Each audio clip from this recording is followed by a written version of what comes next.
mentality in each other's mind, to be aware of areas that needs improvement, to continuously recognize and reward excellence performance, to deal with problems quickly and effectively, and ability.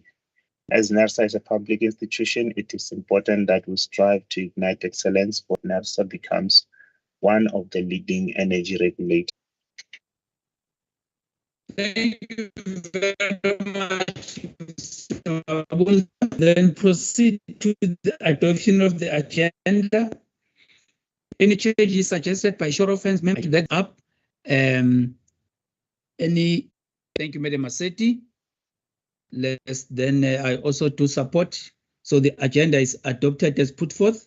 Item 4, declaration of interest. Any interest to declare, members, from your side? Staff? I take for today. That will then conclude. Not yet, Chairperson. I'm waiting for public that are connecting via our different streaming platforms. The Regulatory Executive Committee meeting number 335 of 27 September 2022. We'll then start off with the reports, which is item 5, noting that we've already just on the administrative part of the meeting. We then move to item 5, which is the registration application for 40 generation facilities in accordance with the licensing exemption. Thanks, Chair. Chair, I've already apologized to you just to say I've got some serious connection problems. I have problems in the meeting. But Chair, one of the things that I want to clarify is that on this decided that to do a round robin. And then midway the round robin, we were told by RSU that maybe let's not do the round robin. So we're not doing the round robin anymore. And thirdly, Chair, what I just want to say, 2 reports a year in a financial year on the registration. So we will submit a submission as a report in November. This submission will be presented by Elvis. Thank you very much. Chairperson, as per the guidance that in 2.1 and 2.2, I will read as per the reworded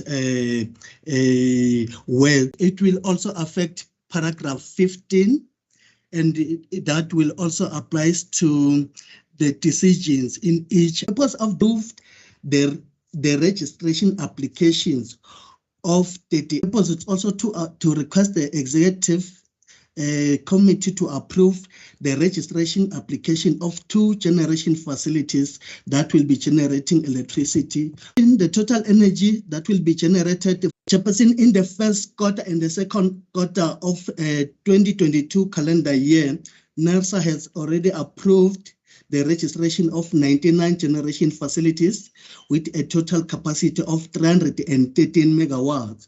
And the total investment cost is about 7.5 billion rand. Chairperson, the energy regulator is therefore requested to approve the recommendations on section 15 of the cover submission. Thank you, Chairperson. Thank you very much. We looking forward that is going to serve in November to look at members. Any questions, comments on this submission? By show of hands. When it comes to the course, do you at a technical level, do you in any event engage with the consult the applicants for registration in terms of maybe the optimal technology or the project falling within what? I'd just like to know if there is that kind of engagement, because I see some differences here which to me in some way are concerning in looking at optimal usage of funds versus, and then Yeah, I think the other issues will actually emanate when you make that presentation, the submission in the applicant in terms of the choice of technology they use, and mostly the applicant, they are generating for own use, and most of them, they operate during sunshine as the source of energy. So some they consider using solar PV. For now, I think the solar PV is the cheapest for them, especially if you'll be operating during the day. So we never really tried to find out why maybe most of the applicants are preferring solar PV than any other technology. Yes, we do have maybe few applicants that are having different technologies like your hydro, your gas turbine, but we never really try to engage the applicant in that regard. Thank you, Mr. Matewan. I think even when you're looking at solar PV, you would look at these discrepancies and say, what do they mean? If you can look at the range that you say you think currently it is the optimal range megawatt hour, but I think that if that will do, you submitting that the report as promised, instead of maybe going to town on this on that matter in this report. So I'm just requesting you to make sure that in the November report you do reflect of the rand per megawatt, the range that we're looking. We've already had the presentation and which is on page 13 of to approve this 38 applications to operate generation facilities for listed in table 1 for generating electricity for own use, and registration applications for operation of generation facilities also listed in table 1 for commercial purposes, and then to also approve the draft decision and reasons for decision attached as Appendix D. By show of hands, members, if you do.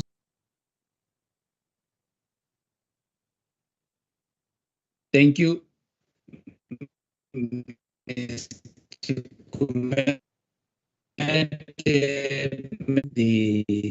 recommendation, and said that I will then for all use those. Number 1 is Renade Bouldery, Adams Peperk, capacity of Adams Peperk 0.235 megawatt, solar PV at Fir Pompent, Bekanir, Northern Cape, and then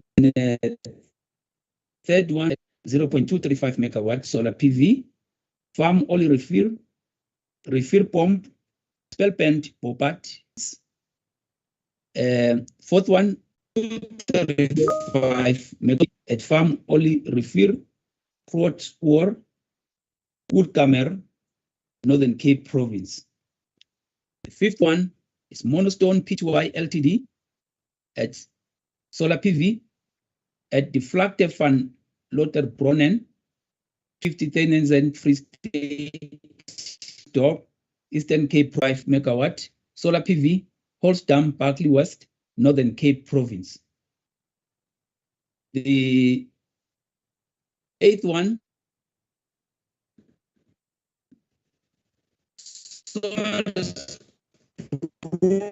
CC at 0.5 at Twist, Northern Cape Province. Then we also got Terraco Data Environment Pty Ltd megawatt solar PV at 14 Kiln Isando, Capital Prop Fund Pty Ltd at 0. Rivergate, Western Cape Province. 11th, Dion van Jaarsveld at 0.37 megawatt Solar PV 416 Kamstos Refir Valley, Uha Local Municipality, Eastern Cape at 0.22 megawatt.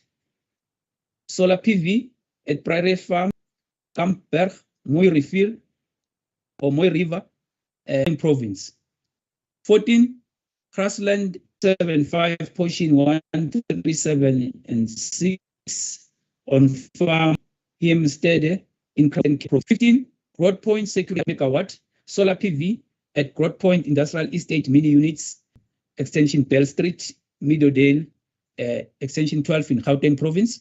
16, Mosaic Investment D, 0.55 megawatt solar PV, 0.17 megawatt solar PV, Oxford Parks, 0.414 megawatt solar PV at Montlake 08 Western Cape Province Road, Circle Industrial, Cape Town, Western Cape Province. Hutamak, South Africa, P2I Ltd at 0.49 Charles Matthew Street, Atlantis, Cape Town, Western Crescent, Roster Park, Extension 7, Gibstown, Johannesburg, Gauteng Province. 23, Pacific Paramount Properties, P2I Ltd at 0 at F493300, Corner Church and Market Street, Bay Side Center, Mossel Bay, Western Cape Province. 24, Rosefoot Group P2I Ltd at 0.64 megawatt Group Ltd solar PV at lot 104, 83 Rivonia Road, Sandhurst, Extension 3, Sentin, Gauteng Province. 26, Webram 4 P2I Ltd at 0.138 megawatt solar PV, South Africa P2I Ltd at 0.9990 at GED2 Liverpool 6 megawatt solar PV farm North Bank N12 Hopetown, Western Cape Province.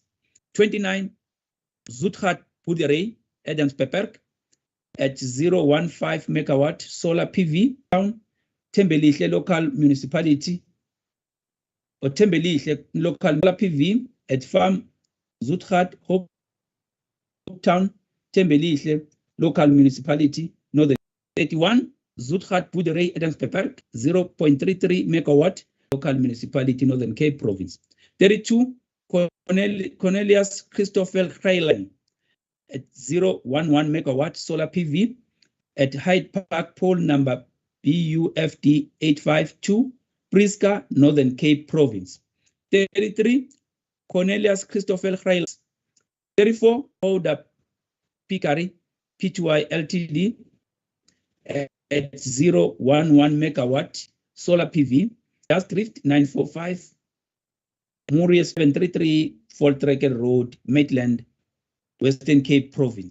Number 93, 1 Caspian Street, Long Lake, Johannesburg, Gauteng Province. 38, number 2 Picari Ltd at 0.11 megawatt solar PV at Farm Hazeley for commercial purposes. At portion 6 of Zamenkomst, number 4. The remainder of portion, last one, is Baldwin Facilities Management, P2 Parklands, Cape Town, Western Cape Province. This then concludes the list. Thank you. And it also further concludes item 5. We then move to item 6. RRM implementation plan submitted in compliance with the requirements of the regulatory reporting manuals. Madam Tua and your team, please come forth for the presentation. Good morning. Sorry, Ms. Mtua.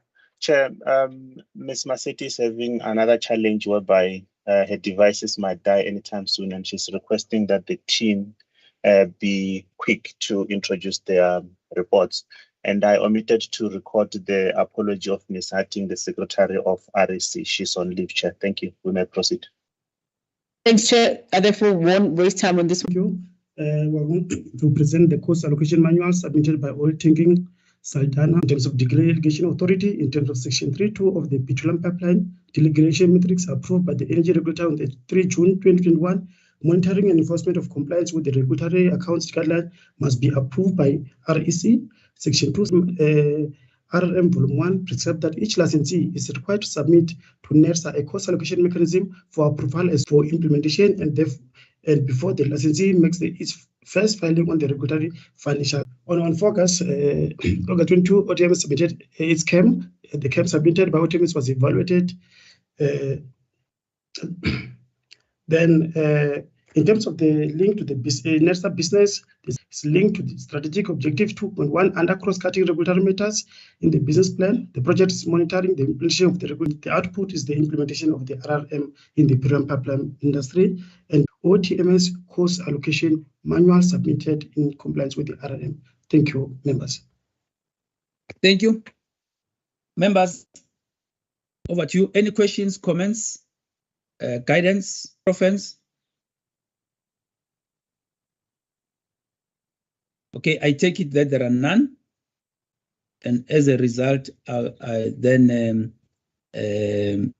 want to go to the recommendation for the REC to approve the OTMS cost allocation mechanism submitted in compliance with the requirements of the RRM. By show of hands, members.